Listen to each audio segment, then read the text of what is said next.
You're watching Fanboy Versus with your hosts, J.D. Church, Chris McFeely, and Chris Triplett. And you are listening to Fanboy Versus. I am your host, JD, joined by my illustrious crew of Chris, and Nicole, Triplet, McFeely, for the Chris's that it is. How's it going, everybody? Pretty good. Good. So this week it is Fanboy Versus yet another brightest day, as we will talk about that issue at the very, very end. Man, we've been fighting that brightest day for like 50 episodes, haven't we? We have been. Thankfully, we haven't actually been versing Brightest Day. It's been other more creative things. But this week, I would say that probably this week, I would call it Versus Video Redux 2. This time, we are on video and live on the stream. I know last week we talked about how cool it was that we were on video.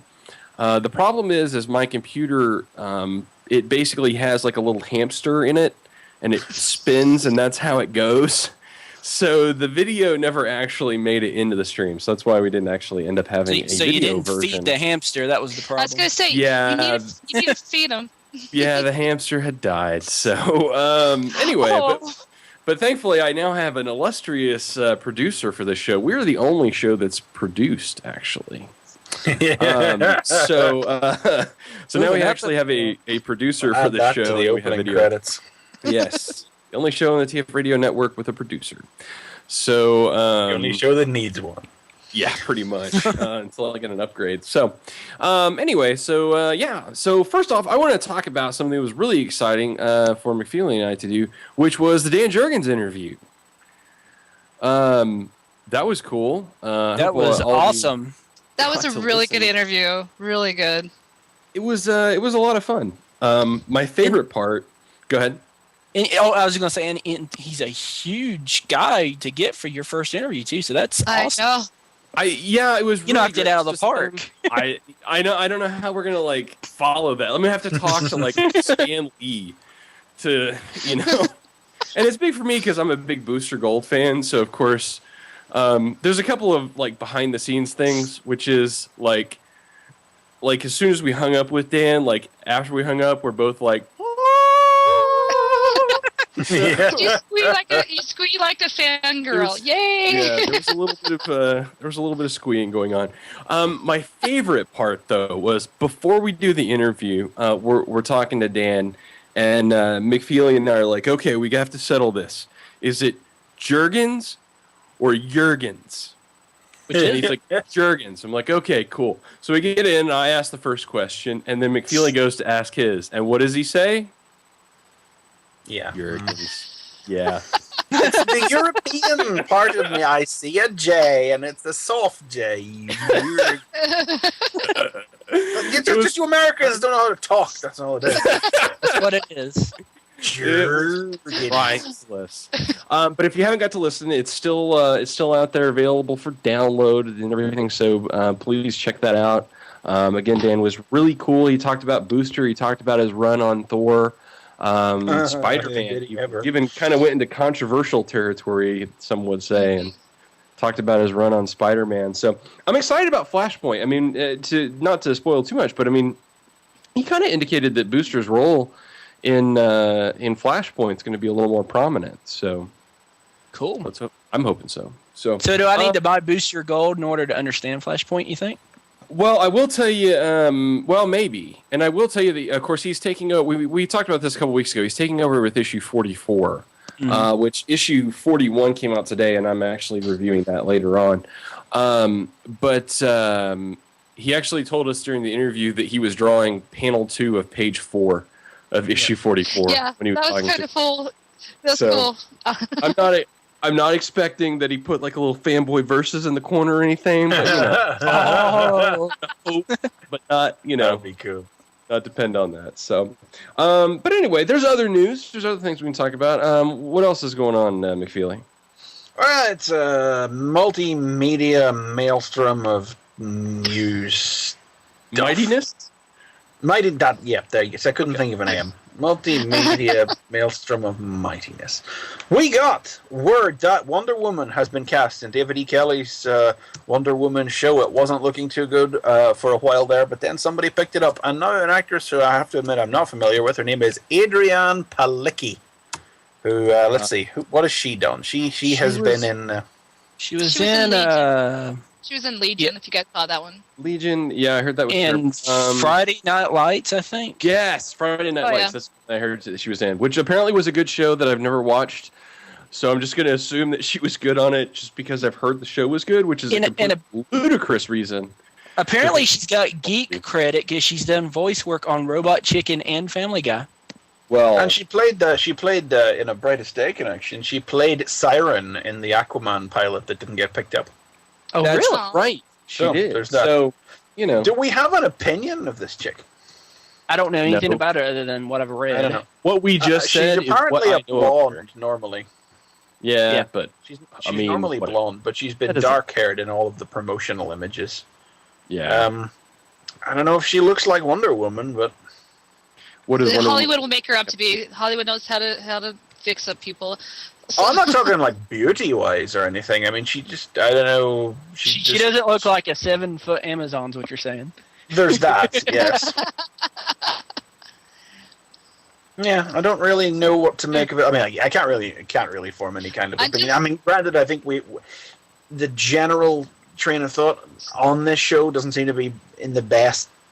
I don't know if we've really talked about what the ideas behind this show are, but essentially in this, Wonder Woman is Diana Themyscira, who fights crime as Wonder Woman in Los Angeles while maintaining a third secret identity as Diana Prince. And she's the head of a company. She's an industrialist. What the fuck is that?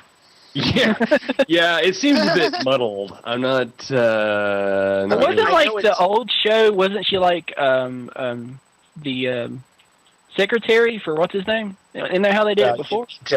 This isn't the 70s anymore, so I Yeah. can see why that's not the case anymore. But Wonder Woman is a very hard thing to adapt anyway, so I understand that they can't just put the comic on the screen. It just wouldn't work, There's obviously going to be some kind of downplaying of the mythological elements, but I don't know what to make of it. Have they Honestly. said what costume they're going for? No, there's No been no word indication. of a costume at all, but I think we can probably expect something pretty close to the newer one. Yeah. If that, I mean, they even may go a Smallville route or something. Who knows? Yeah. I gotta throw it out there. I mean, that's a real I don't possibility. want this. I don't want this. Don't do that. I don't know. I'm just saying. You can probably expect that. Yeah. So they're going for the Matador look, the Matador jacket. I Nah. haven't heard it That's what- that's described that way before, but no, well, that's one where we just have to wait and see, to be honest. What else do we have in the way of news? Shane Black may be directing Iron Man 3, apparently. Not that we're Final big on. negotiations. Not that we're big on reporting things that aren't solid yet, but Well, he's in negotiations. That's solid. And Don't know if Shane you can Black consider it. is known for what? He swept floors somewhere, and I think he maybe directed a movie once. He did Kiss Kiss Bane Bane is what it's saying. I had no idea who this guy was, but No, I can't say as I know him either. He's written The Monster Squad, Lethal Weapon, and The Long Kiss Goodnight. Monster Squad. Which Are are you all serious? things. Awesome show. Not the original Like- one, though, right? That's the remake, right? You're saying? I don't even know what The Monster Squad is, I'm afraid. Monster that Squad's was awesome. late 80s, No, early 90s. it was the original one. It says right here. Does it? 1987. Really? A remake of the Monster Squad? I didn't even know there was a remake. They're talking about making Come on. one. I assumed that he was The- penning remake. The best But he's also one-liner supposed to be... came from that show. The best one-liner from the 80s came out of that show. Which Come one on, was it? gotta go. Wolfman's got nards. Oh yeah. Ah, yes. Shrug. Okay. So that's He's great. also supposed Anyway. to be directing a live-action Death Note. Okay. Yeah, so But anyway, I'm not, whatever. I don't know who he is. I have much not much point reporting on this news if we don't have much of an opinion on it. But I don't know this guy, and I can't say any more than. I mean, to say that I don't have an opinion, I want to be fair. I mean, when everybody said that Jon Favreau was directing Iron Man, my first reaction was that guy that guest starred on Friends once and did Zathura, really? So, and those movies were great. So I don't want to be that guy that says, this would be terrible. It's not going to be any good, because it might be good. Yeah. I don't know. It depends on what the studios let him do, and it depends on how well. I'm shocked that an Iron Man 3 is in the works. I kind of thought they would just. They've got to have something to follow up, and there's a certain time frame, and there was talk about this, like for the Superman title. There's certain time frames that those contracts run out. Like if they don't make movies within a certain time frame, they can lose like the studio rights. Not obviously it's Marvel Studios, but their Paramount connections and stuff. Like they can lose some of that. So, and the property's hot right now. Why wouldn't they start to put out another one? And it's not sold. I'm not surprised because Hollywood always does trilogies. Oh yeah, and I mean. And this is 2013. It's 2 years away. I mean, we have 4 Marvel movies coming out this summer. So plus they have to film the Avengers first. Yeah, and that's what they'll do, and then they'll film Iron Man 3. So just give me the freaking Mandarin. I hope so. Yeah. All I want. Yep. 10 rings. I just want to see some 10 rings. 10 rings, man. You know what would be better would be the son of the Mandarin, but then I guess they would have to do the Mandarin first. Wrong. No. Come on, that is awesome. He Mandarin and Fing Fang Foom. I want some Fing Fang Foom in it. What was that kid's name? Temujin. Temujin, thank you. Wow, again, as we pull out the obscure... Not really that obscure. I mean, he was rubbish, though. It's kind of a weird origin. But anyway, okay, moving on. What other news we got? Movie news continues. We got another Thor trailer, pretty much out of the blue this week. Just Thor, hey, Thor trailer. There you go. Yeah. New Thor. By the way, you wanted an awesome Thor trailer? Here you go. It was. It was more Destroyer equals awesome. This was the best trailer since the 5-minute one that came out of Comic-Con last year. I think it's better than that. Let me tell you a funny story about the new trailer. I was at home. My mom was watching the TV with me, and she saw that. She's like, she's like, this looks something I could watch, because he's without his shirt most of the trailer. And I was shocked. I'm like, you would actually go see Thor? She's like, if I see more of that, I would. I'm like, yep. Thor will get the ladies in the seats. I have a feeling. The thing is, it's awkward. She's a 60-year-old woman, and she's saying this. I have a feeling we're going to see more shirtless trailers than we ever thought we'd see. I have no complaints. No complaints. I mean, I can't deny that the dude is terribly ripped. Oh my God. I mean, I saw a couple of people express surprise that he didn't come crashing down to Earth naked. I mean, I feel a little gay looking at him. It's like...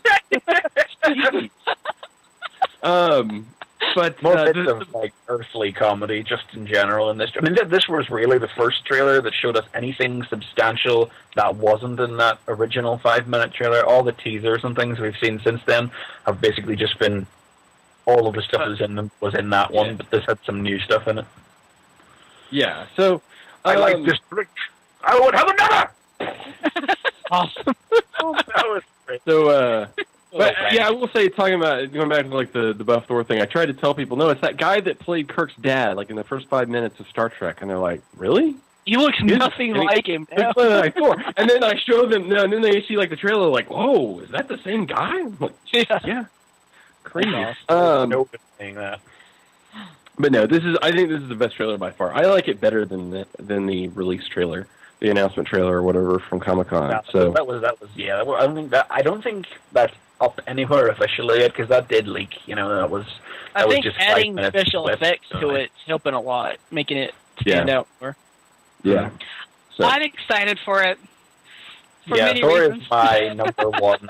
Gotta see it trailer. I'm going to be at the cinema a lot this month. I know. God, yeah. I'm going to be broke. I'm already like thinking about donating plasma. Then we got Thor. Then we got Green Lantern, X-Men, Transformers, and I'm excited for Captain Cowboys America. versus Aliens. Cowboys versus Cowboys versus Aliens. Yeah. I should probably see that, but I haven't been hyped up at all. I went to see Paul yesterday. Is that good? I'm so jealous you guys got it before us. Not Well, fair. the British.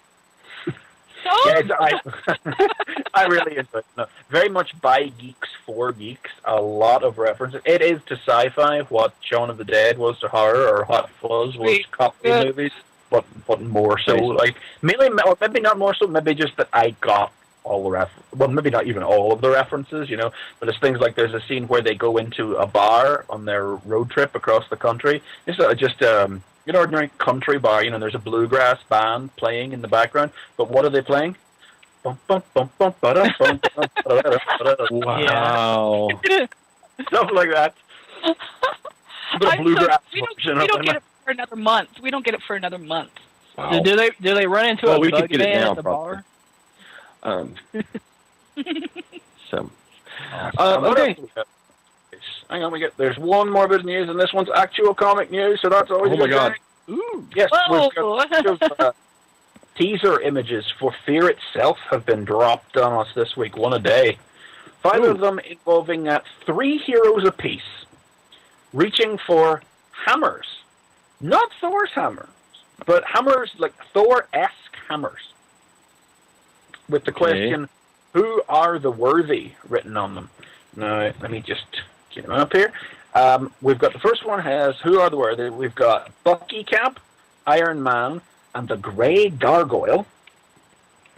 So that's a win right there, if I can get the Grey Gargoyle in there. We got Storm, the Red Skull, and Dracula, of all people. Dracula. Dracula, and that's Dracula sporting his stupid new look from Curse of the Mutants instead of the classic Marvel look. We got young Loki, Hercules, and Juggernaut. Oh, we got... Where's the other one? I've lost it. We got Giant Man, Absorbing Man, and Miss Marvel. And then the last one that came out was... where'd it go? The Hulk, the Thing, and Colossus. And each of these hammers is different in design. You know, the one that the Thing and the Hulk are reaching for really looks like a meat tenderizer, you know? Some round, some square, some big, some small, some gold, some metal, some... Yeah, so mysterious stuff. And So they these have are like a different Nordic... hammers. They're not Thor's hammer. They're different. Each of them are No, different. they're not, none of them are Thor's hammer. Huh. But they're Nordic, you know... They sort of- certainly seem to be. I mean, apparently some of the plot, I was reading some solicitation, something's going to involve Odin stealing Thor away or something. Something like that. Really? This question is, who are the worthy? Is like, it does seem to, you know, whosoever holdeth this hammer, if he be worthy. So there's something to do with that going on in there. Mm-hmm. So, I'll suffice to say I'm definitely interested in Fear itself. But as you said, we all sort of agreed that Fear itself seemed like it would have the potential to be one of the best crossovers of late. When did it start officially? When's like the first issue? April. No, wait. What month is this? Yes, April. Yeah, April. March is the prologue, and then April it starts fully. Gotcha. Cool. So that's the news. Awesome. Well, let's do some comic reviews since we've drawn out the news a little bit, but we had a lot of good news, so it's cool. And, of course, we always go to Triplet, who's on video now. I'm very excited about the video this week. It's actually going to work. So, Well, I'm going to knock the book out first that I didn't care as much for, and that's Green Lantern. oh, yes, well. I didn't dislike it, but between it and like the new issue of Spider-Man, I don't know. It just seemed like another issue of Green Lantern.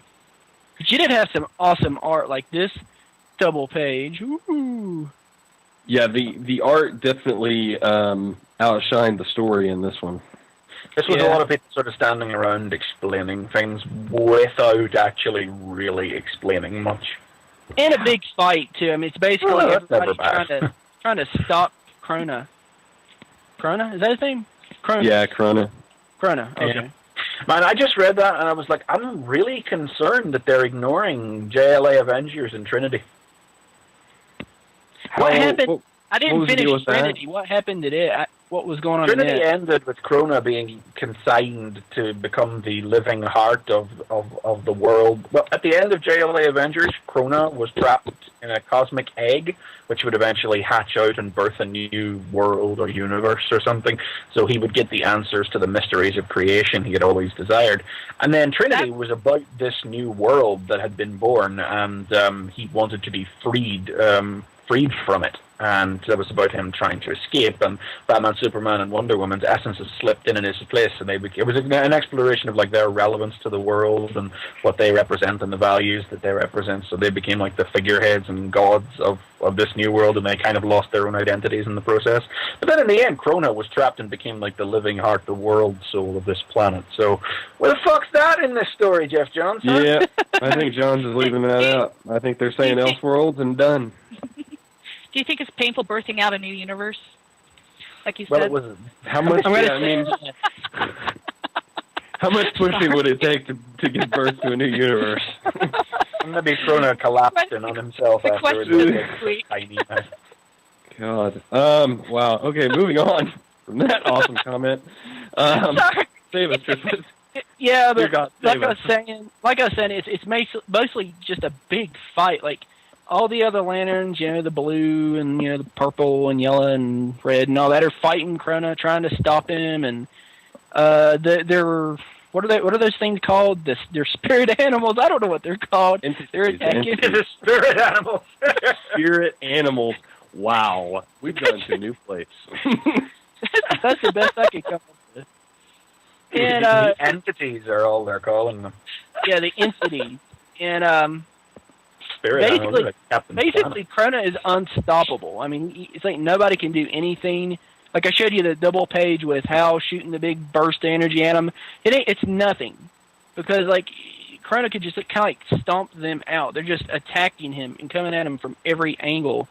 And I'm trying to find the page, but there's like a panel where Krona just basically he yells at him and he says like the lights are out or something. I can't remember exactly what it said. Yeah, and they're like all like launching out. They all attack him and he says beware my power, and then they all just get knocked back. And that's basically the end of the issue because that's like how the issue actually ends.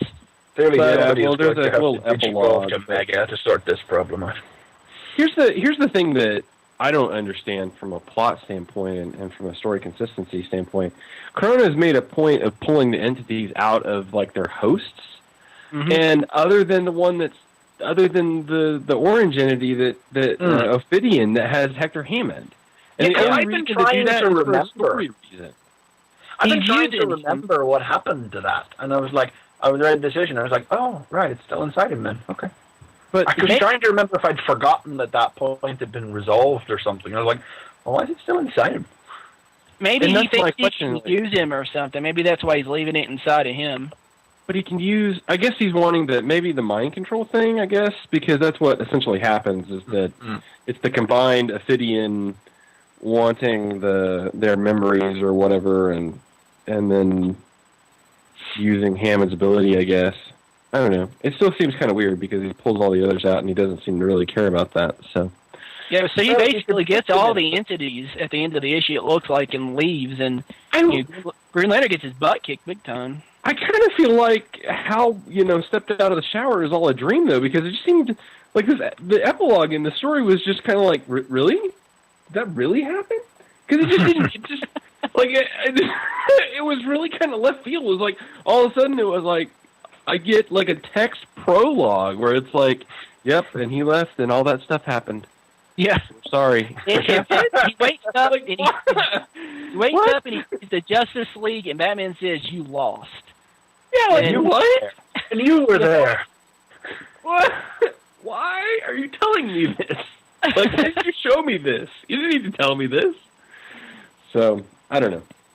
I felt really bad because I've really been happy with the other Green Lantern issues, and like we said earlier, the art in this issue is, spot on. The story is really flat for a John story.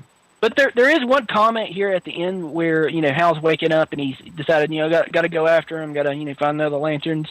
Where Superman says, Hal, when was the last time you took the ring off? I thought that was kind of cool because we haven't seen him without the ring for what, like 8 issues or something. He's been going nonstop. Well, lanterns always wear their ring. I guess what he's meaning is, when he wasn't like wearing it as Green Lantern. He's been on the job basically. He's been out fighting. I took it as that comment. It's like when have you just took a rest? Basically, is what he was saying. Right. When him and Carol were flying jets together, and then Sinestro blew them up. That was it. So. But yeah, he basically, at the end of the issue, the Justice League wants to help him with this, and he says, no, I got it, the other Lanterns are going to help me, and he doesn't want the Justice League involved, and he just leaves with the other Lanterns. And that's how the issue is. I think it seemed, for me, at least at that point, that Hal's kind of like, this is our problem and not yours. So, and we did get a teaser for War of the Lanterns, which is the next big thing, or War of the Green Lantern. Yeah. That's in a bunch of DC books this week. What? Yeah, I really care about that. Okay.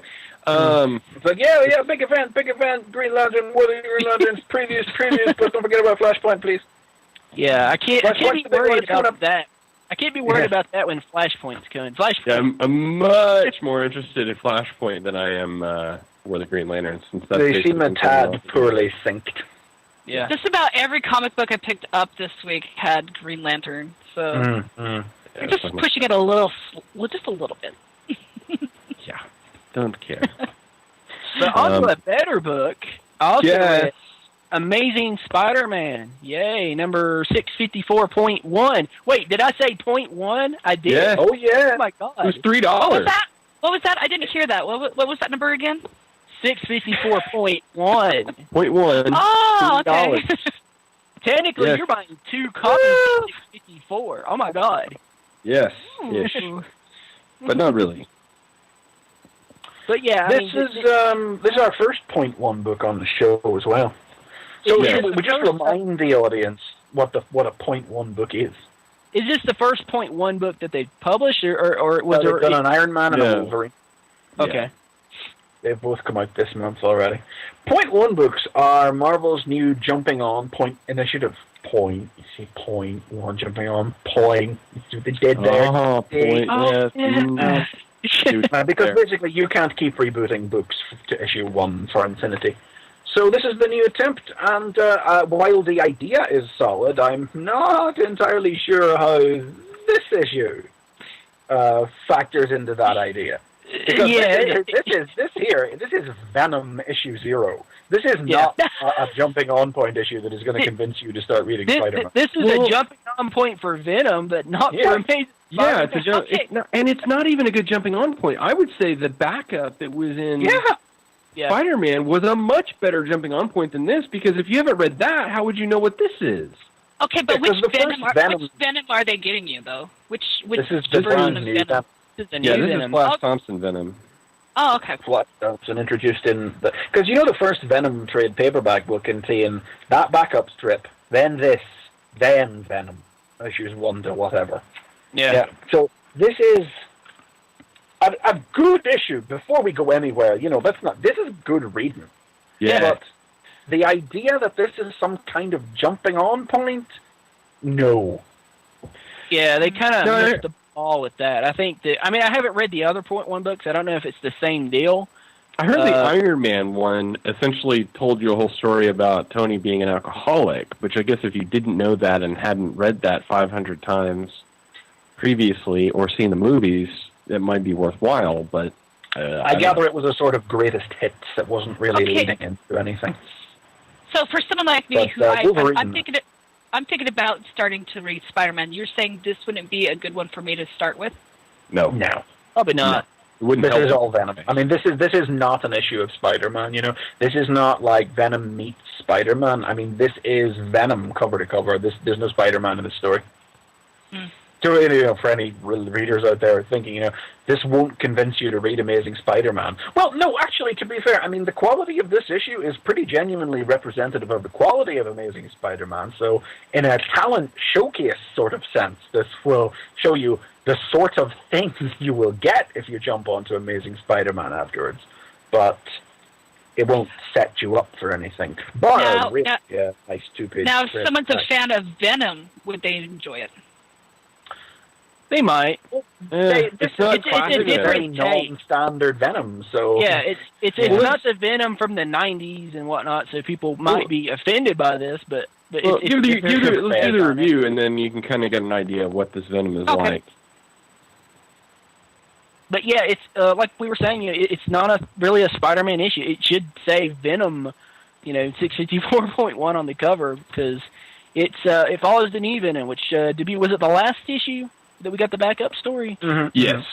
Yeah, in the backup story of the last issue, we found out that Flash Thompson, the bully that's always been bullying Peter Parker since he was in high school, is the new Venom. And the interesting thing about Flash is that what makes him kind of a strange choice for Venom is that Flash went to war, and he came home. He actually had lost his legs in the war. And so now with the Venom symbiote, he's getting his legs back. He can now actually he can walk around and have I guess a sense of normalcy like he was used to when he was younger. But just to clarify, I was having this discussion with somebody, and so they misunderstood what I was saying. When we say lost his legs, we don't mean lost the use of. We mean lost literally gone, blown off at the knee. They're gone. I think it was like a landmine or a grenade or something. Can't remember exactly the story. This goes back way into Brand New Day. It goes back several issues. But so he came home, and at some point in time, I don't know when, these government agents have decided to make him into the new Venom, and the idea is that there's this program where they think that they can control the symbiote, and they can you basically use him for like black ops missions or secret government type missions and stuff. What could possibly go wrong? Yeah. But the thought is that nothing goes wrong with government experiments. Never. Especially with Venom. I mean, come on. But yeah, the idea is that they know that the host is eventually going to get taken over by the symbiote. So they're trying to be careful by saying that they've got like a plan where like maybe 20, I can't remember the exact number, but like maybe 20 missions tops that the host can take before they've got to replace him. And by replacing him, they would basically, he would no longer be the new Venom, and then they would get another grunt maybe or another soldier to become the next Venom, and then he would have 20 missions. And as we found out in the story, the backup of the last issue, there was a guy before Flash Thompson, which something happened to him. They have a failsafe where they fry the symbiote off of him, and apparently the guy that came before Flash, he's now dead. And Flash doesn't know this. He has no knowledge of this information. But with this issue, he basically, it starts off, he's on one of his missions. I'm not sure if this is this technically his first mission, I guess? Seems like. Yeah, I think so. And he goes to Madripoor, which for people that are familiar with that name, they would know that from Wolverine. Mm-hmm. He shows up a lot in Wolverine comics, or there. But in this issue, he's basically kind of like a James Bond type character, because he drops into what looks like some sort of a party that's going on in Madripoor, and he uses the symbiote to create him like a tuxedo, and he's kind of joking around with it, and he's kind of treating it like he is a James Bond, because he's wooing women, and he's talking to oil tycoons and all this stuff. And at the beginning, there's basically this woman that's being connected with. Is it Ultimatum? Is that the name? Ultimatum, yeah. She's connected with Ultimatum, and the government guys realize this, so they've sent Flash to put like a tracker on her. Tracker on her is what it looks like. And so he dances with her and kind of woos her, just like a James Bond character would do. And they put the tracker on her, and as the issue goes by, he comes back, and they have to do the thing where they take the costume off of him. And they keep going back to it. Now, I think this was in the backup story in the last issue also, where one of the guys, one of these military guys has a dog with him, and the dog just cannot stand Flash when he's got that symbiote on him. He just growls at him and barks at him. And then as soon as they get the symbiote off of him, then the dog's like licking on him, and it loves him and everything. So I guess they're setting that up for maybe something down the road. But the issue then kind of continues, and we get to see a little bit more of like Flash's life, without the Venom symbiote. He basically seems like he spends his time now waiting for his next mission, because he's just sitting in his apartment, and he was supposed to go and meet with. It seems like he was going to go meet with Betty, which is his girlfriend, for something at one point. And he may have forgotten because, he's basically obsessed with waiting for his next mission to be Venom. And this issue continues from where, like last issue, we got the big story with the Spider Slayer, where Marley Jameson died. And we're kind of, getting a little bit more story of what's happened after Marley Jameson died. And Betty's coming in telling Flash, for the first time that, hey, she's dead, and Betty's obviously upset about it. But she's talking about how it's basically destroyed, Peter. Peter's taking it pretty bad.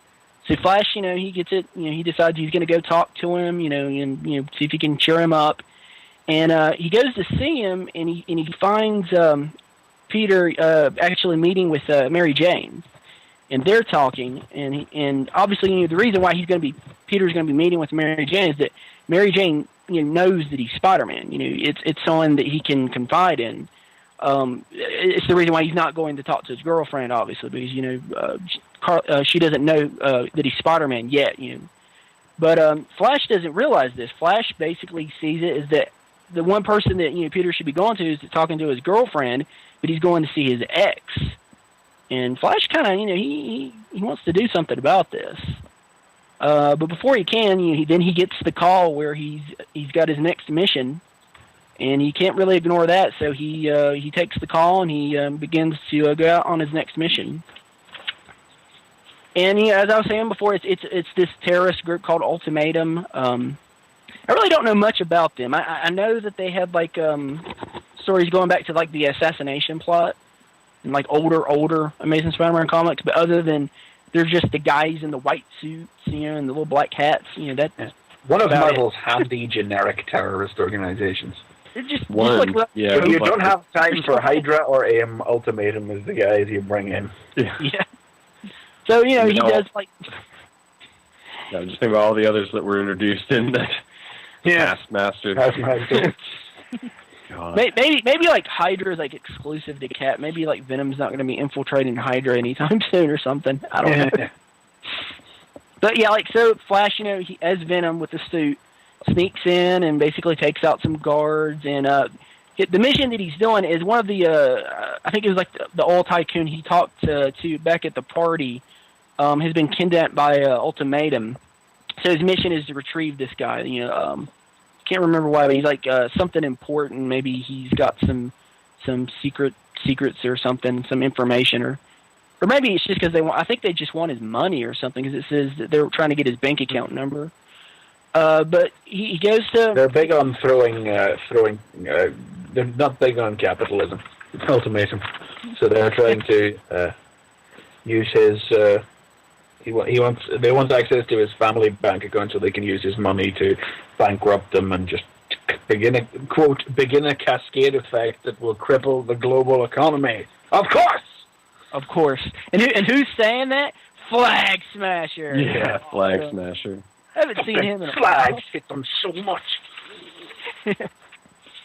Yeah. So what happens is they're like kind of torturing him, and Flag Smasher gets the information that some guards have been knocked out, and they may have somebody that's an intruder there. So he leaves the room, and then we find out that the guard that like is telling him this information is actually Flash. He's using the symbiote to make himself look like a Cobra agent. I mean, an Ultimatum agent. He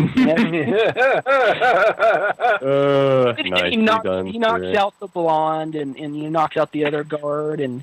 He starts to get the old Sheik guy out, and as he's running, Flag Smasher throws a grenade at him, and it blows his legs off. Which we know he doesn't have any legs, but the symbiote had made them.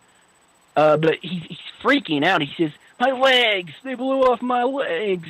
And then he's like, "No!" And then he freaks out. He becomes the Venom that everybody remembers, with the mouth and the tongue and everything. It's like the symbiote has fully taken him over. That's a cool page. So, Chris McFeely's showing it. Oh, yeah. Those are Doing illustrations. And he flips the hell out, and he murder. It looks like he cuts the ultimatum agents to pieces. It's so gruesome that the guy he's rescuing says, "Merciful Allah, this man is insane."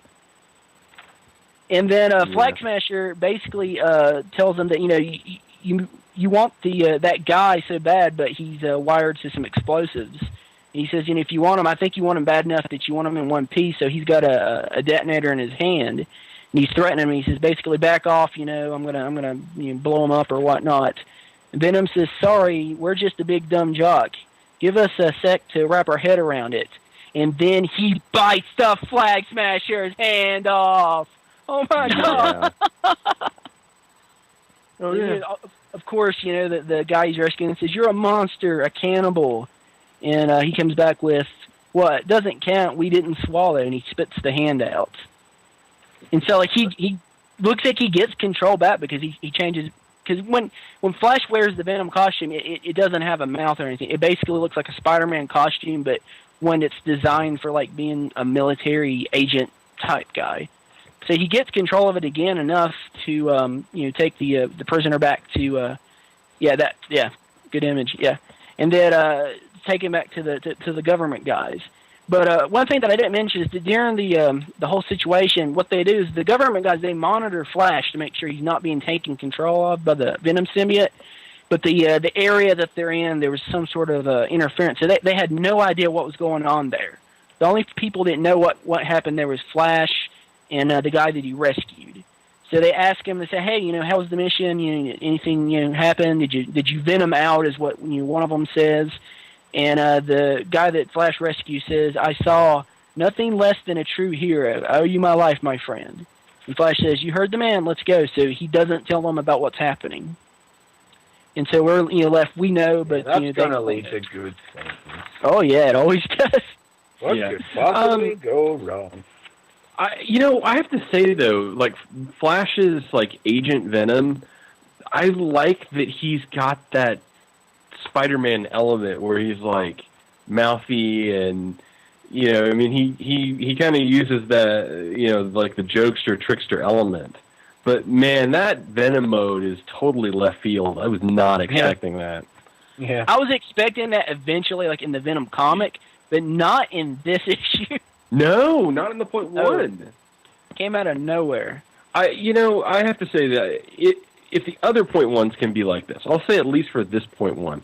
I mean, I was apprehensive about the .1s based on everything that we had said about them at the beginning of this review. But this one is excellent. If this is what was intended, this is good stuff. This I'm happy with. As a comic, it's a great comic, but just as a jumping on point, it's not even a good jumping on point for the Venom series, because the previous backup strip introduced everything you need to know to read this. And artistically, I'm not sure how much of a good idea it was, because Humberto Ramos does this, and he's one of the 3 rotating artists on Amazing Spider-Man. But it's Tony Moore who's drawing the Venom series, who is a pretty stylized artist in his own right. And I just wonder how the renditions of characters in this, if this is supposed to be treated as an introduction to the world of the Venom series, how well they're going to line up. I looked at I'm afraid of Kate's her name, the agent that's his handler basically, and she appears in this, and she's at the party done up in a gown and everything.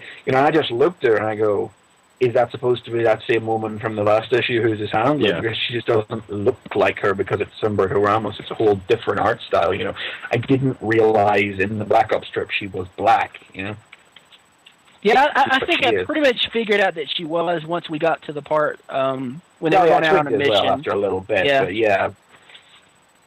And Humberto Ramos always does a great Venom, so it certainly wasn't a bad choice for this, but just as a general introduction to the way of the Venom series, it's incomplete. But as a standalone comic, it's still a great read. Because the whole idea here is that whereas the last issue showed us that in the backup strip, just basically showed us how Flash is becoming Spider-Man in the way he's always wanted to. Yeah. This issue is showing us like how he has become Spider-Man in all the ways that he never knew would be a problem. Like, he's got to keep secrets from people now. He's got to be pulled away from his friends and family to do I the love job that nobody else is going to. At the end of the issue with Betty, because he missed Marla's funeral. They all went to his funeral, and everybody was asking where he was, and he has to make excuses and everything. And he's Spider-Man now. He's Spider-Man. On the flip side, he's the other, and that makes me want to read this book even more. I mean, I didn't give a shit about this new Venom comic when it was announced, but now I kind of want to read it. Yep. It's good. So. And another thing to mention is when they take the costume off of him this time, they can only confirm that 99% of the symbiote is actually in the tube. So I wonder where that 1% of it still is. Residual. Oh, what could possibly go wrong? The dog got it. The dog got it. Yeah. Sniffing it out. Gotta be. So. Okay, awesome. But yeah, great comic. Really, really good comic. I enjoyed it a lot. Good stuff. I have to say, I was really happy. I was like, when I had it in my box, I was like, yeah, I got to get it. Good stuff. Dan Slott wrote this issue, though, so it was going to be good. Whether or not the ongoing Venom series will live up to the quality of the work we've seen over the last 2 issues in Amazing Spider-Man. It makes me wish Dan Slott was writing the Venom series, too. Yeah. That would help a lot. Things. Yeah. So, okay. I guess that will take us to Nicole, then. All right. Well, the first one I want to talk about, this is one of the ones I talked about the first time I was on, the new Dungeons and Dragons. The reason why I want to talk about this one is because this is the issue that finally got away from the whole role-playing, and that you got to know the characters a little bit more. And if you're a fan of sexy women, you've got your sexy woman on the cover there. So she's the tiefling. So if you know Dungeons and Dragons, you know about the tieflings. But what happens at the beginning here is they finally get out of the rut they're in, and they get split up. Now, if you play Dungeons and Dragons, you know that's not a good thing to split up your team. So, but the thing is, now that the team has split up, you get to find out about the characters. And, of course, the main focus is on Tisha. She's the tiefling that you saw on the cover. You find out, it's kind of almost like a Batman Joker thing. You find out that her family was brutally murdered for this sacred book, and now she's out for vengeance. And then you also find out about the dwarf, Kyle. It's almost close to Superman's name, but it's not. You find out that before he was a warrior, he was a poet. And so there was some really fun parts in here listening to a dwarf spout out poetry, especially romance poetry. So so that was really fun because you kind of get a lighthearted, uplifting piece after Tisha just told you about what happened to her family, which was kind of sad and dark, but she's out for revenge. And then at the end, you see the group finally get back together, and they find out who's been whispering to them. And funky enough, it's this glowing skull. So I'll show you that one. Yeah. So he's like their little guy. They thought they were thinking that he was a bad guy, but just to come about, he's not good with Elvish language, and he gets misinterpreted. So come to find out, he's a good guy that's going to be helping them. And then you see an epic end where this big Cyclops comes and encounters them. So I'm kind of excited about this series now because you're starting to get to know about the characters more. And this little set concludes next month, and then it will continue on the series. But yeah, it's really picking up. I really like it. So if you're a big Dungeons and Dragons fan, this was the good one to start off with. Number 4. Is there any sign of Hank the Ranger or Eric the Cavalier or Sheila the Thief or anything in this yet? Yeah, that's like my Dungeons and Dragons, unfortunately. Yeah. How come you don't want Uni? Come on. Everyone loves Uni, right? Yeah. Not yet. But they do have an elf. He wasn't really in there much, and there was a ranger, but they were just shown at the beginning when they got separated. It was mostly, yeah, most of it was Tisha's storyline, but it was a really good one. It was kind of sad, but again, dwarf spouting poetry, you gotta love it. So, the next one I picked up, this one was a fun one. It's called Weird Worlds. Can you see it? Okay. Apparently, this was a DC comic back in, I looked it up, 1974 to 1976. This is a really good one because it has 3 different stories into this one. So each one of these characters that are on the front, they get a 10-page storyline. And they're basically your typical storyline. You have Lobo. He is the universal bounty hunter, and he's going out for his kill. And for his bounty, I guess I should say, not his kill. And his story didn't impress me too much this time around because it was mostly a bunch of fighting. There wasn't a whole lot of plot. But the next story is from Garbage Man. He is your typical scientific experiment gone wrong. You have this evil scientist who is doing experiments on humans. And apparently he was the one that survived, but they were going to destroy him. And now he's back for revenge. But this is what's weird. You have a certain Black Knight. You see that? Batman is following him. So if you're a Batman fan, you might want to pick this up because it has some interesting little tidbits about him following a Garbage Man. So at the end, you see him meeting up with the scientist that created him, and he's trying to get turned back to normal. And unfortunately, when the scientist's bodyguards try to shoot Garbage Man, the bullets go right through him and kill the doctor. So now he's got to find a different way to turn back. I like that storyline. I can't wait to read more about Garbage Man. It sounds weird, huh? Garbage Man. Garbage Man. Yeah. A garbage man can. Yeah. Thing is, he's a really lovable character, even though he kind of looks like Swamp Thing. If you guys remember Swamp Thing, remember that? There's movie? a definite air of Swamp Thing and Man Thing around this character. Garbage Man, I forget the name of the other character in this, but they are both new characters created for this series, as I understand. Yeah, Tanga. She is, that's the third one. She is just this lonely woman that's somehow floating out in the middle of the universe, and she talks to herself a lot. She answers her own questions. She's lonely. She's been floating out, just trying to find different worlds just to hang out in. And then she finally does. She finally finds Chimera, which actually has an atmosphere which she totally enjoys.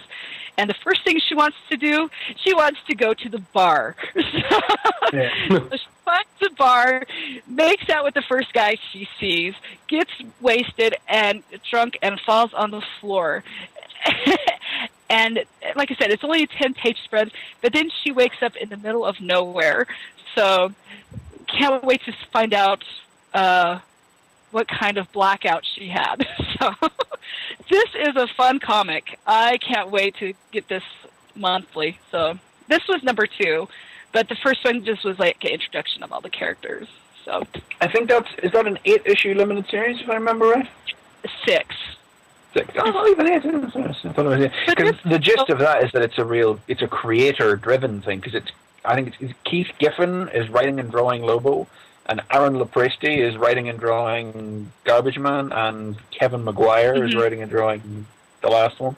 So that's the hook of it. And Lobo is the headliner to sell it because it's new character. There is some amazing artwork in here. I don't know if you could see. There's I don't know if you can see that's Garbage Man right there. But, yeah, there is some amazing artwork in here, and it's just fun. I mean, yeah, it kind of seems predictable, but I want to see where they Batman comes into play with Garbage Man. So I'm excited. Garbage Man was the one that caught my eye the most because I like Lopresti a lot, Yeah. and it had echoes of Man Thing, and I'm a big Man Thing fan. So. Oh yeah, But unashamed echoes. Yes, I'm excited to pick this up, and I hope it doesn't end after 6 issues. Well, I hope we bring back Wednesday comics, but that hasn't happened yet either. Yeah, so far it's only been 2 issues, but each issue has been absolutely great. So, go get those. Nice. Okay, all right. I guess that leaves to me then. Let's see. I'm going to start off talking about Twilight Guardian. I mentioned this last month that I had sort of randomly picked up the first issue. This is by Top Cow, which is part of Image. This is it's written by Troy Hickman. This was the winner of the pilot season in 2008. The story revolves around a character.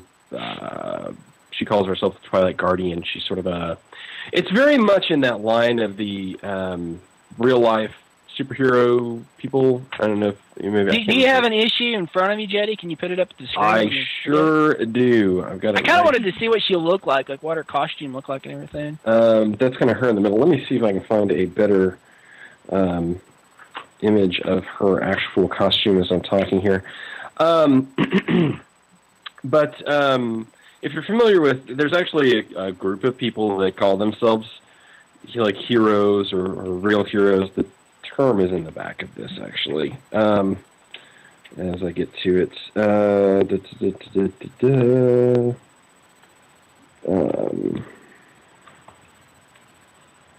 Anyway, I can't find it real quick here, but the point being is that, I mean, she's sort of in that vein where, I mean, she's basically wearing a domino mask and a hoodie and, you know, supposedly fighting crime in her area. There's not a real good one panel on here that I'm finding, but in this, you know, last time it was kind of her out on patrol. Let's see if I can get this to display. This is going to be her right there, if that's working. In the black suit? Yeah, in the black. It's kind of a black or dark blue hoodie that she wears, and like black tights and a domino mask.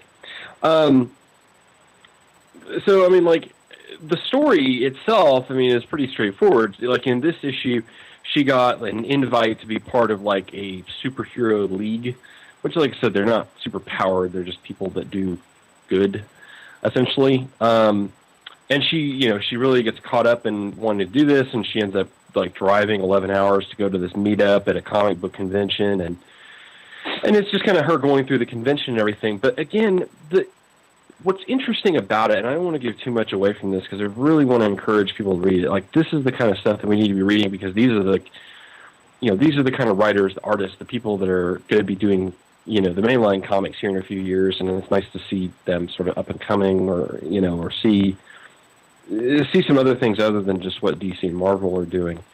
But the interesting thing about this character is it's all POV. It's all her perspective. But it's the things between the lines and the things that she says and does that's interesting. So it's pretty apparent that there's more going on in her head than she's realizing. And, like, she actually has some issues, like some psychological issues. It was heavily hinted at in the first issue, and that's kind of continued into this. So I don't want to say much more than that. I think I'm actually going to be interviewing the writer of this week for the show.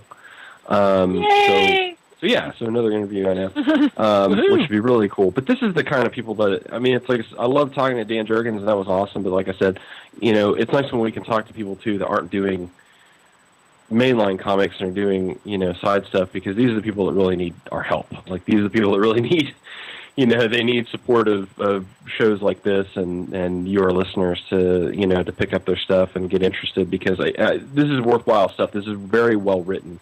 There's a lot of dialogue, because, like I said, a lot of it's going on in her head, but really interesting, especially when you compare the dialogue to the page. So the art is very good. It's not it's not the best art I've ever seen, but the art does what it's supposed to in the sense that it provides the concrete world, whereas she's providing you the world through her eyes, and those two things don't always mesh. So it's really interesting, and it's a good read. If you've seen Black Swan, I would say that this is a... I loved Black Swan, and I think that this... I hated it. I hated it. That's another show. That's another show. But anyway, in the sense that where Black Swan, I think, is a... If you haven't seen it, spoiler, but... whereas I think that Black Swan is an exploration of paranoid schizophrenia from the perspective of the sufferer, this is very much in that vein. And I think it makes it really interesting and really a good read. So pick that up again. It's Twilight Guardian. This is issue 2 of 4. So sadly, I'm sure your shop hopefully will still have the first issue. But go pick that up. Check it out. Twilight Guardian, Image Comics, Top Cow. Pilot season winner. What's the price point on that? This one, it's a good question. I didn't even look. It's $4. So. Ouch. Yeah, it's $4. Is it worth the $4? It is, and it's actually pretty thick. It's not like a short issue or anything. You get a lot in it. That's just them top cardboard covers making you think that it's thicker than it is. Maybe it's not. It's maybe just slightly bigger than standard, but it feels good. I like it. So okay, on to my mainline review for Booster Gold. Well. You got to tell us the theory before you talk about it. That theory that you I do want to talk a little bit. That's probably more interesting than the issue itself. Probably. So I'll mention that, and then I'll get into the review. Actually, this is kind of interesting, I do have to say. They took it a little bit different direction. So first off, I want to say I was talking to Dan Jurgens. I've got a couple of theories. I actually have a new theory. If you follow me on Twitter, you already know this. If you follow me and McFeely, anyway. So first up, I have a theory about Black Beetle, which is that I don't know how to say it other than I think it's Ted. I think it's Ted Cord. Ooh. I mean, it just the origin of when that character first appeared, he talked about being the enemy of the current Blue Beetle. Ted never got the Beetle powers originally. I mean, the Blue Beetle never did anything for him. And I could totally see a resurrected or out-of-time Ted Cord, split at some point maybe during the time stream and then getting stuck somewhere and finding the Black Beetle and being vindictive and coming back. I could totally see a story like that happening. Huh. So, I don't know. That one's like a little more far-fetched. Like, that's just one of those, like, that would be really weird. But not... I mean, I wouldn't say I'm 100% on that. I'm not as solid on that as I am on this. This is the one that's it's a new character, but it's something that's I think is going to be maybe a bit controversial. But my second theory is that at the beginning of the Giffen and Dinateus run, the first thing that happened is Booster was on a mission to Daxam, and he saved that little girl, Ranny. Like she was the only survivor from the 31st century Daxam from the attack of Darkseid. And Booster brought her back, and so she's kind of been hanging around. She shows up every couple of issues for a few issues. Well, in the end of Vanishing Point, we actually saw Booster's wife. We actually saw Rip's mother from the backside. It just so happens that she has very similar hair to Ranny. I think Ranny is Booster's future wife, aka Rip's mother. Sick! It does kind of seem creepy. I'm not gonna lie, but there's just a couple of things that point in that direction, and it's 2 back-to-back things. The first issue that Randy was introduced, Rip is talking to Booster, and Booster he's saying something. Rip's saying something about he saved Randy, and he says congratulations, Daddy. which makes me think that which at first you could say he's saying daddy because he's raising the girl, and Booster's saying, well, I didn't want to be a dad, and Rip's response is, well, you should have thought that before you brought her here. But he doesn't say because you're going to raise her per se. The implication could be because she's going to eventually make him a father, which is kind of weird again, but yeah. But it's followed up by something else, which I think is better. In the second issue, that issue right after Randy's introduced, Rip goes to his chalkboard, and there's a drawing of a pony on the chalkboard. And he asks Randy if she drew it, and she says, yeah, and she calls him Boopy. And he's like, what? And she says, oh, well, it's what I call, Boopy is what I called my grandfather, and you remind me of him. You actually look a lot like him. Well, that could be because it's his great-grandfather. So, anyway. Or great, yes, whatever. Anyway, yeah. Some number of, yeah. Anyway. Time travel's fun. Time travel is fun. Series. Speaking of time travel. That one seems more plausible than the Ted Cord theory. I think so. I like the Randy theory as far as, I think that's much more plausible than the Ted Cord. If that's true, that's just crazy, and that's just a crazy guess. I don't really have anything solid for the Black Beetle thing, but the more I think about the Randy thing, the more convinced I am that that's the case. But then you would have to admit that Giffen and DeMatteis had brought something interesting to Booster Gold, and who wants to have to admit that? But you don't, because guess who Jurgens is still, I think, peripherally been involved. I think he was still, and again, that was released right after Giffen and DeMatteis took over. So I would say that their first issue. Yeah, so I would say that Jurgens may have still had a hand in that piece of it, maybe as far as the story. But well, because just so you wouldn't have to admit. My guess would be that even though they never announced it, that Giffen and DeMatteis were just meant to fill in while Jurgens was working on Flashpoint or on Vanishing Point. Yeah. So I don't think that the intention was ever that they were going to take over the series for very long. I think that it was just to give Jurgens a chance to do the Vanishing Point series move on. Anyway, this issue, not very exciting. Not anything. Well, a couple of things. Nothing exciting happens till the end. Main point is, at the end of the last issue, Rip told Booster that he was going to have to stand trial in the 25th century for stealing his tech. Then immediately, like in this issue, they argue about that for a second. The bunker gets attacked by that German guy from the 40s that... Hey, remember him? Yeah, he was memorable. Yeah, and that even comes up later, because basically the whole issue they spend like fighting. He's like trying to get into Rip's bunker, and Booster finally he gets outside and starts beating the crap out of him. He's like, "You are my arch enemy." This guy's saying, and Booster's like, "Dude, I met you for like 2 hours once. You're not my arch enemy. I don't give a crap about you." And he beats the shit out of him, and he's like. You're like a footnote in my autobiography. Get the hell out of here.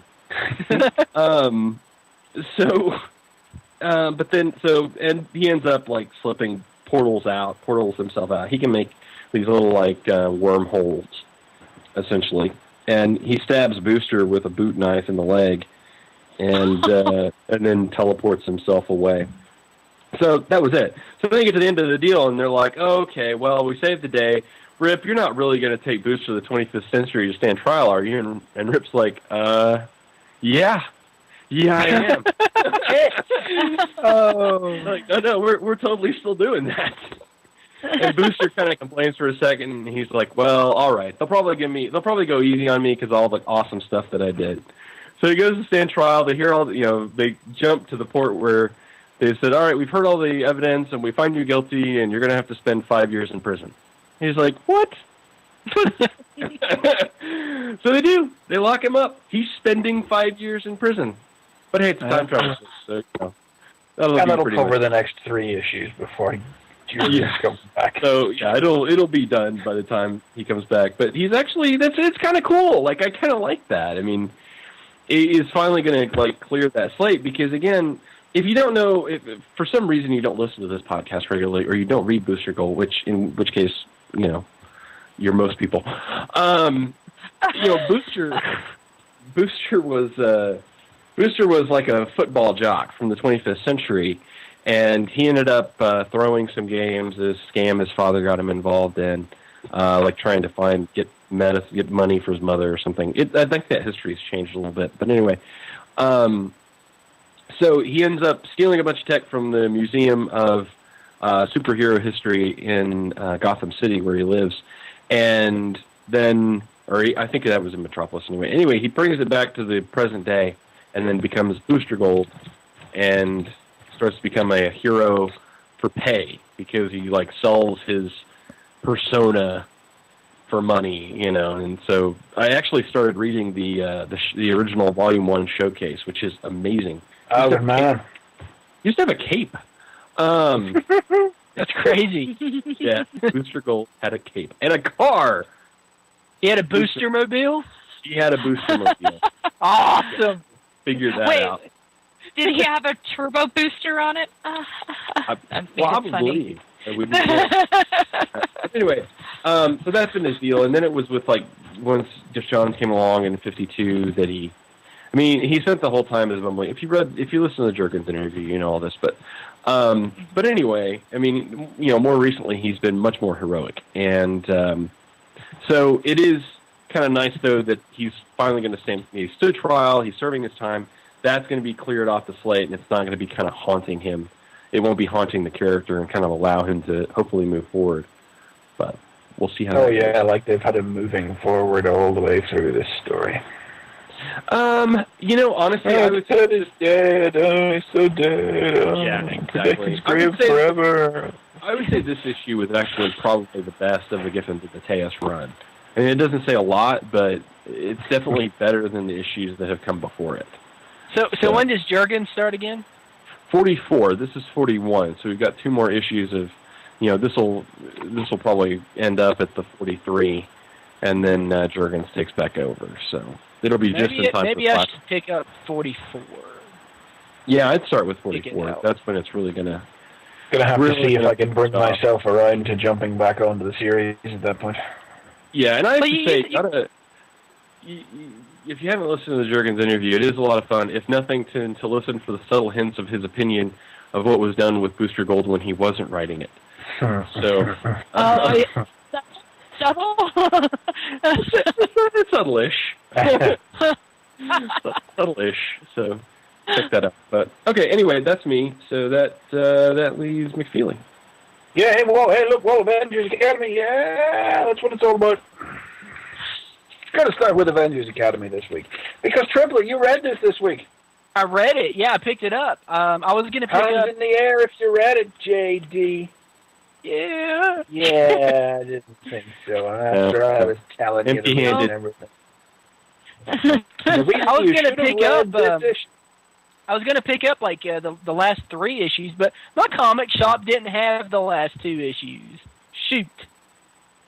There's the reason why you should be reading it up in the video. Taskmaster in this issue, all up in the house. Yeah. Now this story mainly picks up from... There are 2 stories running through this, and one of them follows on from the previous issue in which Tigra wants to expel Stryker, Hazmat, and Veil from the Academy for seeking out and brutalizing the Hood in some sort of misguided act of revenge for when he did the same thing to her. Although, mind you, the recap page at the start of the issue proves that somebody didn't read the previous issue because it tried to say that Finesse was involved in it as well, which she wasn't. I didn't read the previous issue. And even you knew that was wrong. So there's a bit of moralizing between the faculty as the B plot of the issue really, as they talk Tigra around to letting them not be kicked out because she's done some bad things herself. And I'm kind of on Tigra's side, to be honest. But, yeah, and she is clearly not fully dealt with this, so that is influencing her judgment on this. That continues to be interesting, and I'm wondering where that's going to go and how long they're going to play with that. But that's just a subplot. The main plot of this issue is Finesse getting Quicksilver's help to seek out the Taskmaster because of the speculation planted very early in the series that he might be her father. because her parents were criminals who were trained by the Taskmaster. So they go to one of his facilities, and hey, big old fight happens. And so a lot of the issue is just them fighting, but pretty awesome. Because you keep getting these moments where like Taskmaster's got the upper hand and she's got the upper hand, and you don't quite know. And the fight ends like when Taskmaster says, "That's enough. It's all fun and games till somebody loses an eye," and you don't know who might have won that. Someone else might have won that. But this very deliberately follows on from the Taskmaster miniseries, thematically, not in terms of story, but thematically, where after. Well, Taskmaster calls an end to it when he blocks a blow from her with remarkable ease, so I think he was probably going to win it. But he tells her, because, as we learned in the Taskmaster miniseries, he has no memories of his own life, so he genuinely can't answer the question for her whether or not he is her father. He is as much in the dark about it as she is.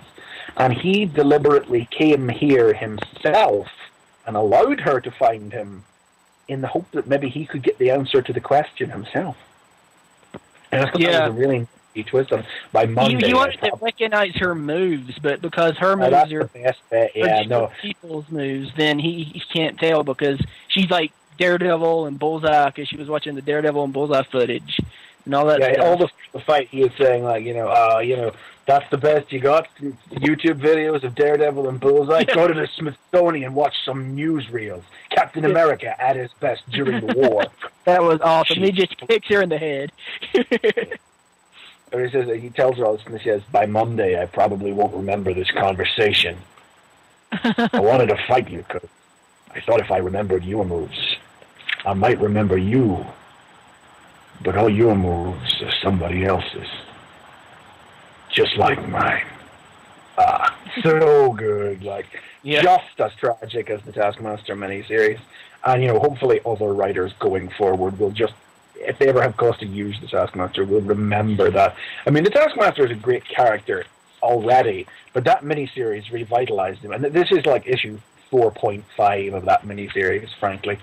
And Avengers Academy is typically a very good series anyway, with lots of great character work in it, but this is one of the best so far. I don't want to say it's just because the Taskmaster's in it, but that does give it the edge. And the art was really good too. That fight sequence was really well drawn. I like Mike McKone well enough, and I think Avengers Academy has been some of the best work of his career, frankly. But I'm still not in love with him. I think that his characters have a tendency to look very posed, and their expressions look photo-referenced. Whenever somebody is doing anything just other than sort of looking normally, it looks like it's come from a different source. His faces never look very natural to me. And I believe this is actually, this might be his last issue of Avengers Academy. Yeah, I read that, at the end. I was like, the first issue I picked up, and the thing that stood out to me a lot was the art, and it's his last issue. What the hell? Well, Tom Rainey was the artist on issue 7, and he is taking over. And there's a similarity of style there that will definitely carry over very well. But I read issue 7, and I didn't read the credits for whatever reason. I spent it going, is that Mike McKone? It looks like Mike McKone, but geez, he's really stepped up his game for this issue. If it's Mike McKone, it was Tom Rainey. Well, there you go. So I like Tom Rainey on the book better than I did Mike McKone. So Mike McKone's have a big fan following, and certainly a lot of people have sung his praises in regards to this series. But I'm going to tell you, he's just never set my world on fire. So I'm looking forward to seeing what Tom Rainey does with the book. Another great issue of another great series. And hey, trailer material for the FF, the Future Foundation, in the back of Marvel Comics this week. There's Spidey's suit. Whee! So looking forward to that series. But that's not. Oh, wow, it's white? Yeah, it's got a white. Yeah, they're all white. I've heard people say they think okay. like iPods. Yep. The other thing that I have this week, the one I've selected, because I think I lost it this week, but trying to continue my press for doing something new every week. This is actually from last week, but I didn't have it at the time. Another Taskmaster tie-in reason as well. It's Spider-Man number 1. I killed your face. Now, JD, you read this last week, right, JD? Yes, it is, sir. Now, this is the first issue of a 5-issue miniseries starring Iron Fist, the man himself, and the new Power Man. It's not Luke Cage Power Man. It's the new Power Man who debuted during Shadowland, and who we saw on this show recently as a star in a backup strip in Amazing Spider-Man with the Looter. And this is the story of, speaking after Booster, of guys who do things for money, of him trying to make a bit of a career as a heroes for hire. But he's just a young guy, so he's training under Iron Fist. And the first thing that they do in this issue is break up an attack on a West Indian carnival by your favorite and mine, the Dawn of the Dead. Late of the Taskmaster miniseries. Oh yeah. Basically, well, he seems tough enough. This is the thing. I had this discussion with somebody. I wonder if it's the same guy. Yeah, it may not be. He was kicked off a bus in the Taskmaster miniseries, but the idea that he's fully masked, his face is always hidden, and his personality is a fabrication anyway. If you didn't see those episodes of this show, this is the guy who enters the stage by screaming, "I killed your face! You thought by running to New York you'd be safe from the dawn of the dead, ninja? I want me crystal, and I ain't going back to Mexico without it." Yeah. I love it when McFeely does accents. Yeah, it's brilliant. There's no way I can reproduce that for anyone. We learned at the end of his issue of the Taskmaster that he's not Mexican. What? And that the whole thing was an affectation. So the idea that this could be one of his goons who has taken up the mask and put on the phony personality, I can get behind that. Because it's the phony personality that makes him fun, Who wants to make a warm home for my bullet?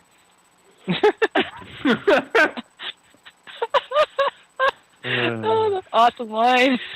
But he's just the guest villain in the first couple of pages as Iron Fist and Fireman take him down pretty quickly. But he was the reason I wanted to get this. I saw Fred Van Lente say on Twitter or respond to somebody's tweet that the Dawn of the Dead was in it, and I just fucking spazzed. I was like, the Dawn of the Dead? Why did I not know? Why did I get this? Because I had sold out, but I didn't have it left to get one for myself. And that convinced me to buy it. But then I thought more about it, and I was kind of angry with myself because I like Iron Fist.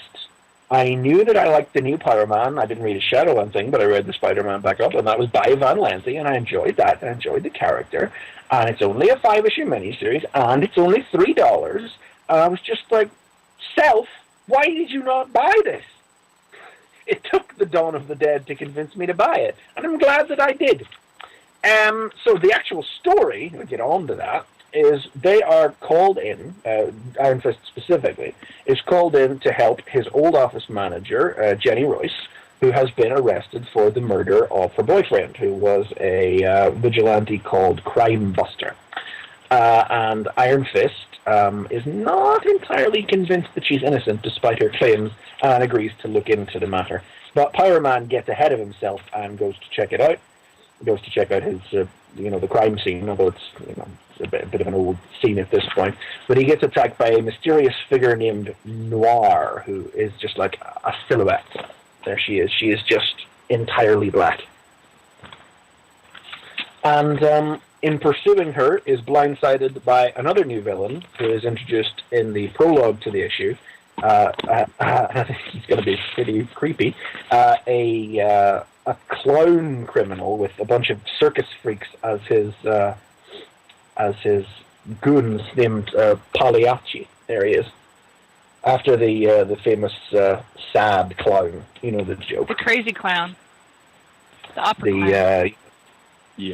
The opera clown, Great clown Pagliacci is in town. Go and see him. But doctor, I am Pagliacci. That joke about psychiatry and depression. Yeah, but this guy said he's got a big teardrop tattooed down his face, and he threatens anybody he's about to question by saying, "Your answer better make me happy."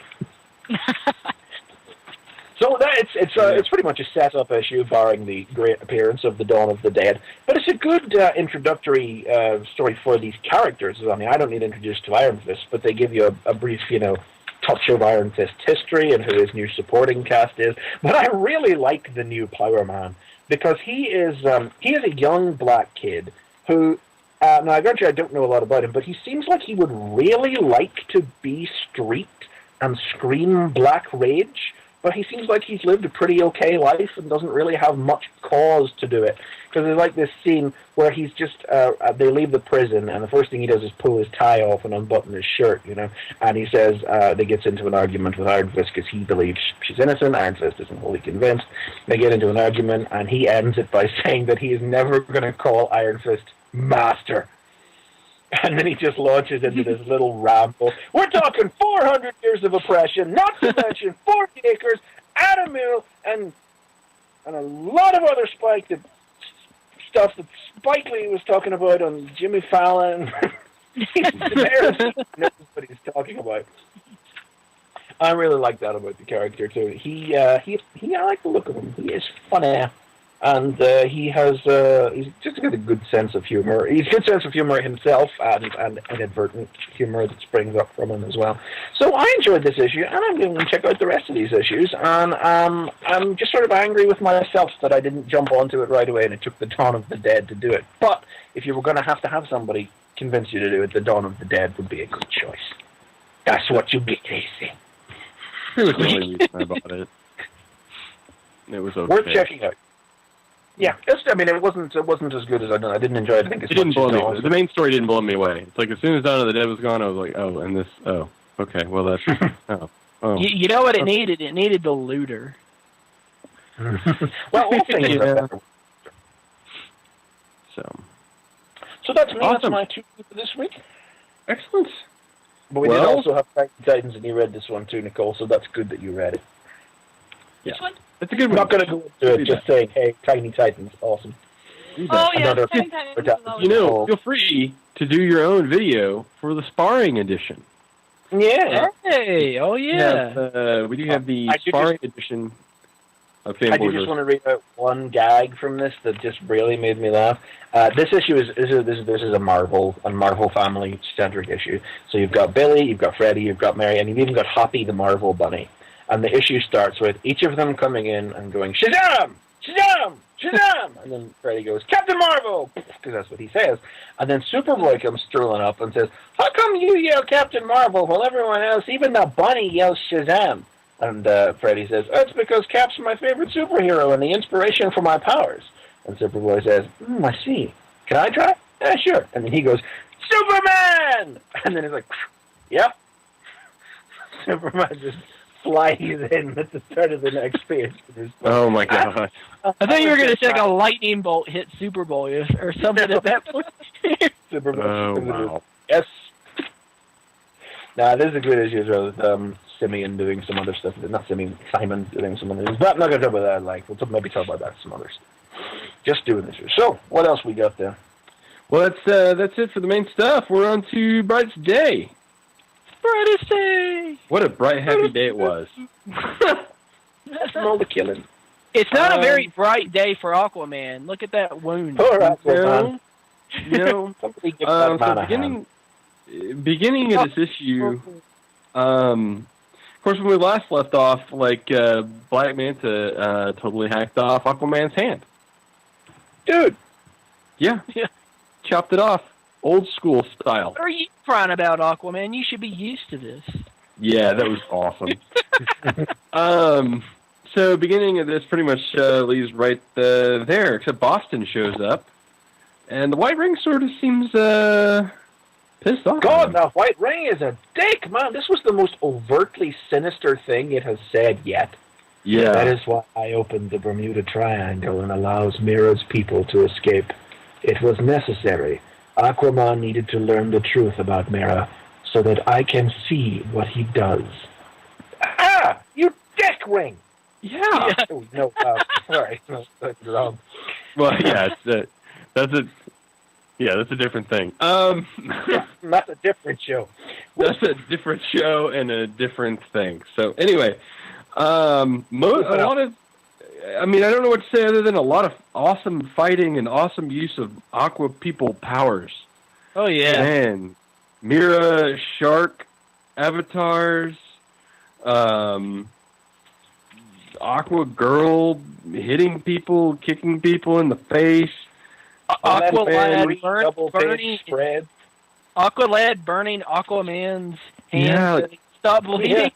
Cauterizing his hand.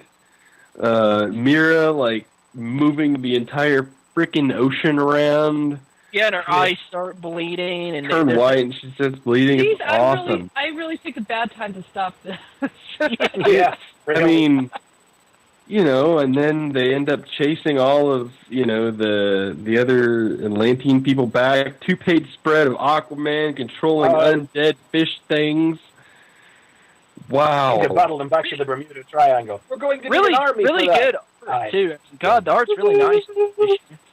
Yeah, I mean, really great art. You got Mira fighting her sister. I mean, Aqua Lad-ish fighting Black Manta again, and pushed everybody back into the Bermuda Triangle, and everything's great. It is a very action-centric issue, I mean, yeah. That's just what it is. Just a very cool action. This is probably the best issue of Brightest Day yet, frankly. Oh man, but we haven't even gotten to the best part. But that reflects very poorly on us because it is just a load of fighting and those truly Jeff Johns-esque moments that I think this series has mostly been lacking, where you do turn the page and just go, damn!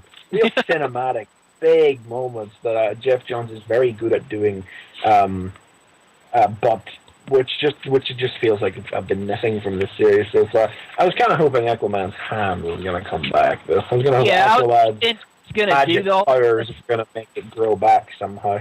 I think he was going to do this, and then the white light was going to give him his hand back. But no, that's not what it does. No. So at the end of the whole deal, we have our 4 Aqua people: Aqua Girl, Aqua Lad, and Mira, and Aquaman. And it's like they all have this moment where it's like, no, we're alone, but we're all together because we're here to protect both worlds and blah, blah, blah.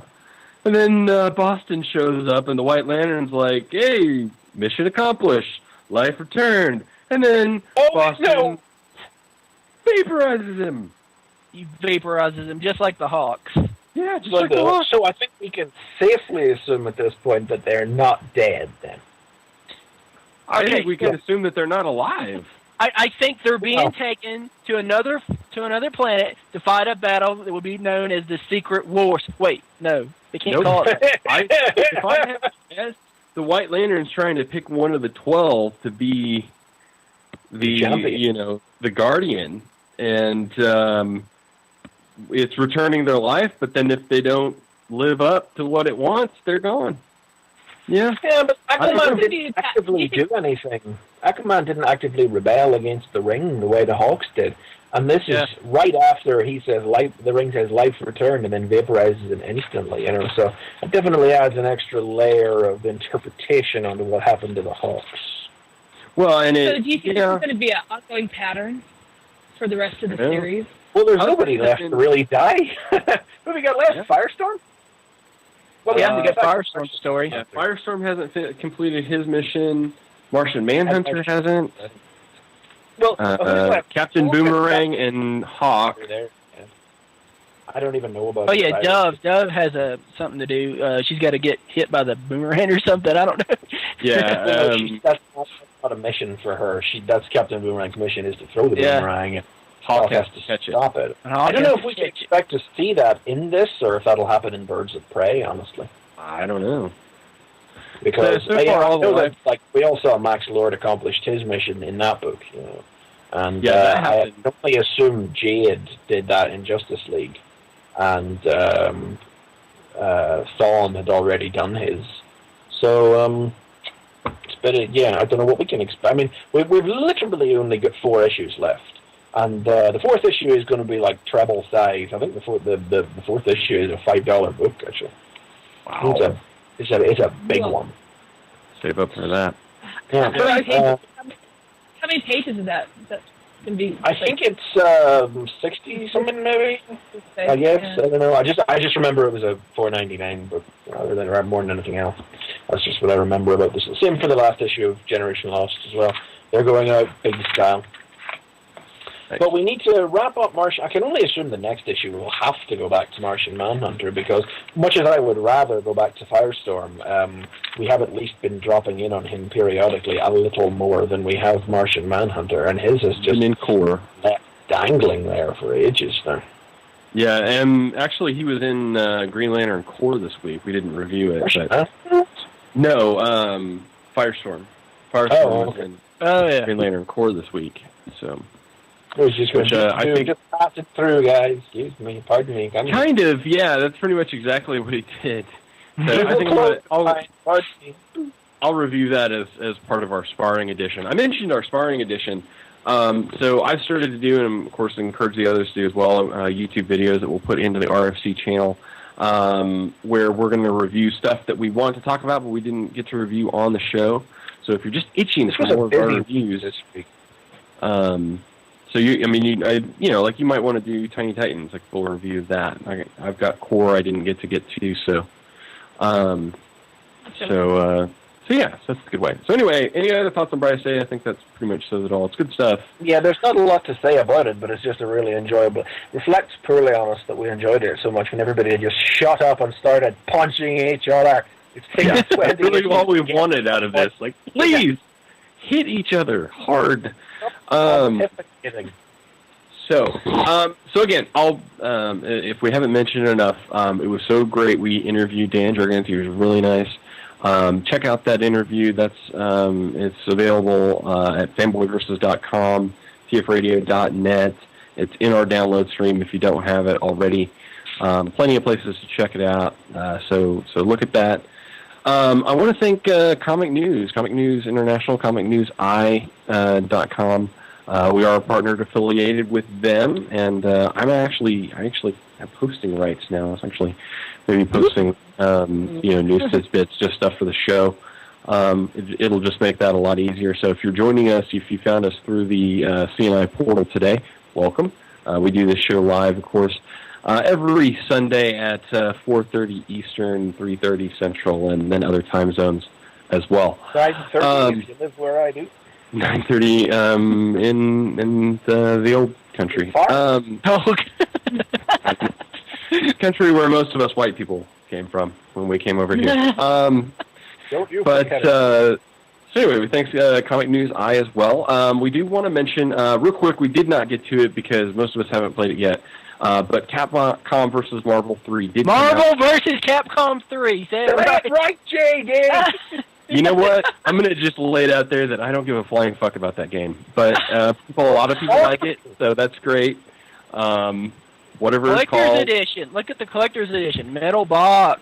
It's apparently really great. I haven't played it. I don't care about it. But if you do like it, that's fantastic. And we know that there's a lot of people that do like it.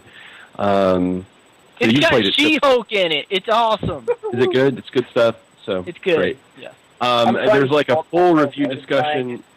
Sorry, you're going to be buying it too? I'm trying to talk myself out of buying it so it's a little bit cheaper. I'm playing Ghost Trick on the DS right now. Just trying you need to talk yourself into buying it. You're doing it. I believe me, I'm already there. I don't need to be talked into buy it. I just have to keep reasserting my desire not to right now. Later, I will get it later. Not right now. Not interested. Not even going to play. But anyway, if you do, if you're interested, I know they did a huge discussion about it on New Soundwave this past week, so you can check out. Yeah, I was there. Yeah, so I mean, you can check out the New Soundwave discussion of it. I highly recommend that you do that because I know that we didn't talk about it. That's because most of us haven't played it, and I personally don't care. So. JD, tell us your true feelings. I'm hate feeling Superman. like you're pulling something back. Superman's not in the game. I know. I was just mentioning that for other things that I also hate.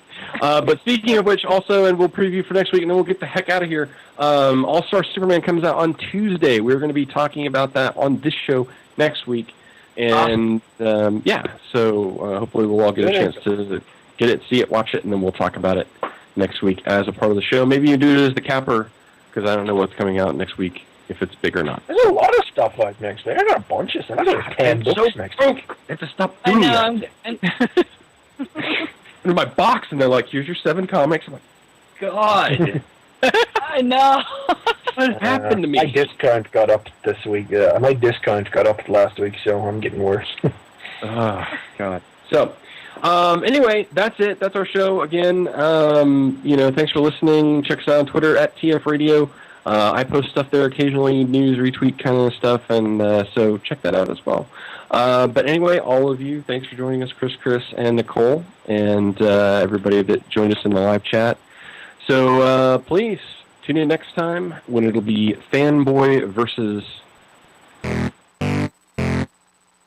This has been Fanboy Versus with your hosts, J.D. Church, Chris McFeely, and Chris Triplett.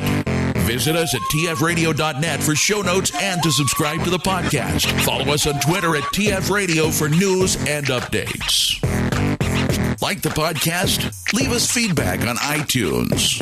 Copyright 2010 Radio Free Cybertron.